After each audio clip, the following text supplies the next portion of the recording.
Olá, meus queridos, graça e a paz de Cristo. Repararam que eu estou mais um pouquinho solto hoje, falando, né?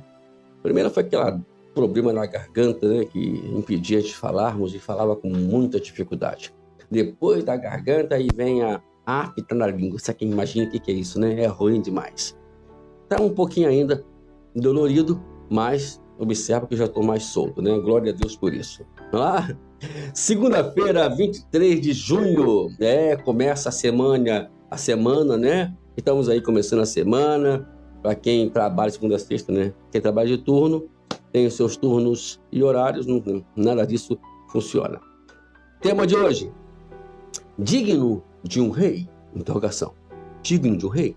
O texto está em 1 Samuel, capítulo 8, verso 1 a 22. Vamos lá para a nossa história?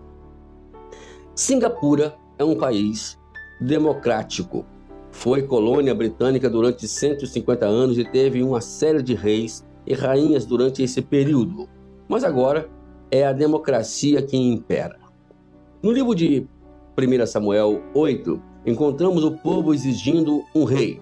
Aí temos também 1 Samuel 10, verso 17 e 19 e 1 Samuel 12, versículo 6 a 8. Por que eles queriam um rei, um governante real? À primeira vista, duas razões se destacam. Samuel era idoso e seus filhos corruptos. Precisamos ter um plano de sucessão, argumentava o povo. Mas, no capítulo 12, aprendemos que a ameaça militar representada por Naás, o rei de Amon, era talvez a principal razão para os israelitas pedirem um rei. Eles queriam um rei que os guiaria na batalha, assim como todas as outras nações. A isso chamamos de conveniência. Você ou eu, já nos fizemos algo que era conveniente? Essencialmente, o povo estava dizendo, não queremos ser um povo diferente. Não queremos mais que Deus seja o nosso rei. Samuel alertou que ter um rei similar a todas as nações significaria a perda de liberdades e bens que as pessoas aproveitariam naquele momento. Repare a recorrência das palavras tomará e melhor no capítulo 8, no verso 11 a 17.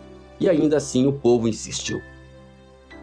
O comentarista bíblico escreveu, os israelitas julgam que o preço que pagarão por ser o rei, será menor do que pagariam ao sujeitar as outras nações. O que não entenderam é que Deus os protegerá sem custo, se apenas se arrependerem de seus pecados, clamarem por libertação e servirem com todo o seu coração. Oswald Chambers nos lembra, não se glorie no homem, pois o melhor dos homens é apenas o melhor dos homens. Conte apenas com Deus. Só quero colocar uma ressalva aqui que não significa que isso nos sirva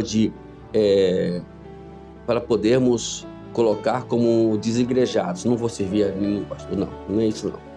Eu quero também lembrar que nós, como pastores, nós não somos donos de ninguém. E não podemos obrigar ninguém a nada.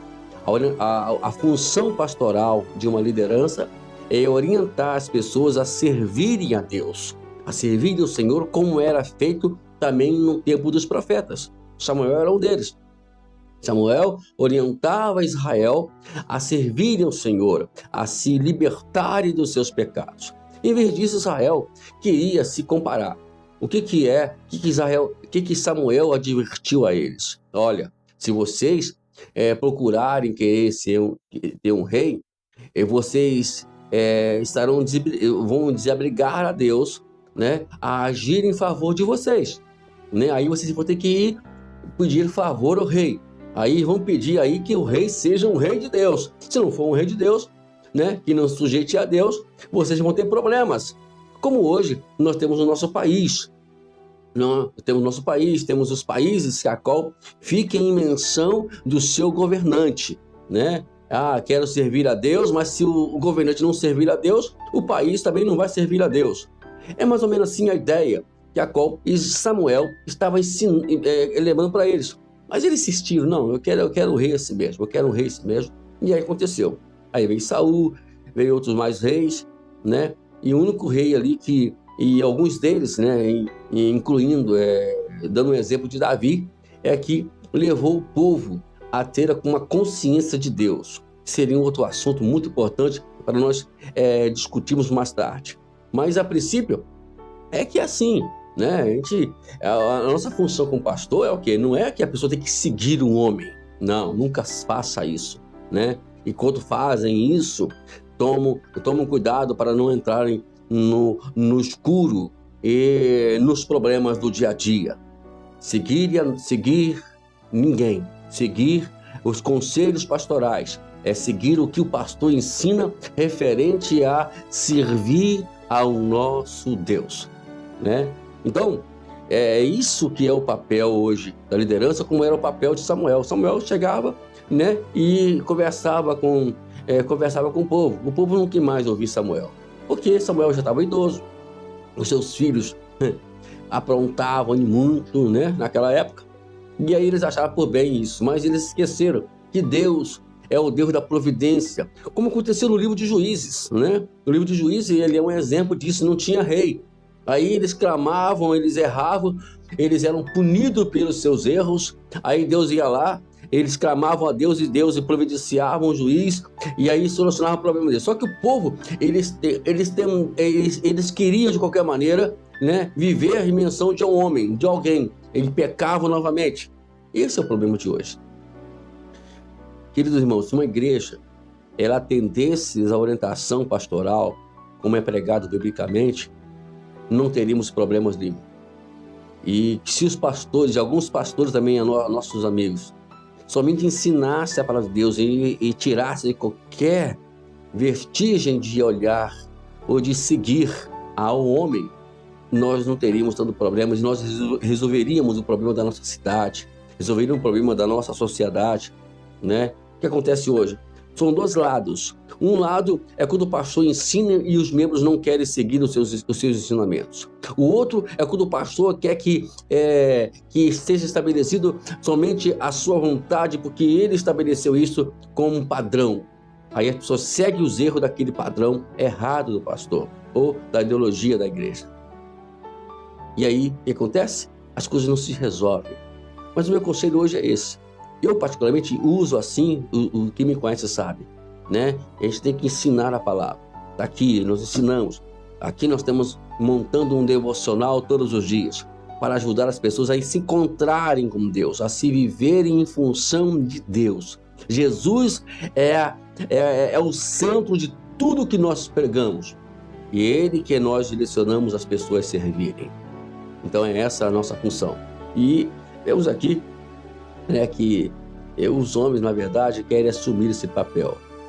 E aí vejam o que aconteceu com Israel, no caso de Saul. Olha o problema que Israel teve quando Saul ele começou a andar segundo as suas pernas, né? Não, é assim que tem que ser, né? E acabou tudo.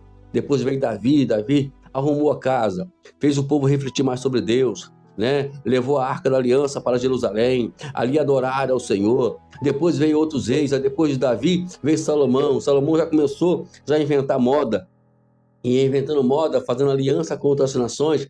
Aí trouxe a corrupção novamente. Depois de Salomão veio Roboão. Roboão dividiu a nação e Jeroboão dirigiu Israel, Roboão Judá, e aí ele dividiu a nação, e aí começou o problema de Israel, porque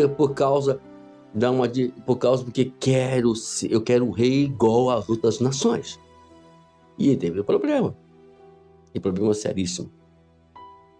Alguns veio os reis, né? Teve ali o Acabe, que foi o pior rei de Israel. E, bom, irmãos, precisamos nos policiar disso. Você que é pastor, ensine o seu povo, a qual Deus te colocou em tuas mãos, a sua direção, para poder servir a Jesus. Você, povo de Deus, que é direcionado por um pastor que ensina a palavra de Deus, vamos seguir. É fácil. Pega a Bíblia, o pastor pregou a palavra, vai lá, segue o pastor. Tem pessoas que ficam aí, o pastor pregando, e as pessoas ficam com a Bíblia fechada. Deixam suas Bíblias abertas. E para você acompanhar os ensinamentos do pastor. Anotem, se for preciso, num papel, tudo que o pastor falou. Se for alguma coisa, eu estou aqui aberto para todo mundo. Eu falei alguma coisa que você não achou legal, nós vamos conversar. Se eu estiver errado, eu tenho a humildade de pedir perdão para você e consertar os meus erros. Mas se não estiver errado, se a Bíblia não me orientar daquela forma, e aquilo que a Bíblia orienta, eu vou provar para você, como tem provado para muitas pessoas. Tá ok, meus queridos? Vamos nos orientar. A coisa é séria.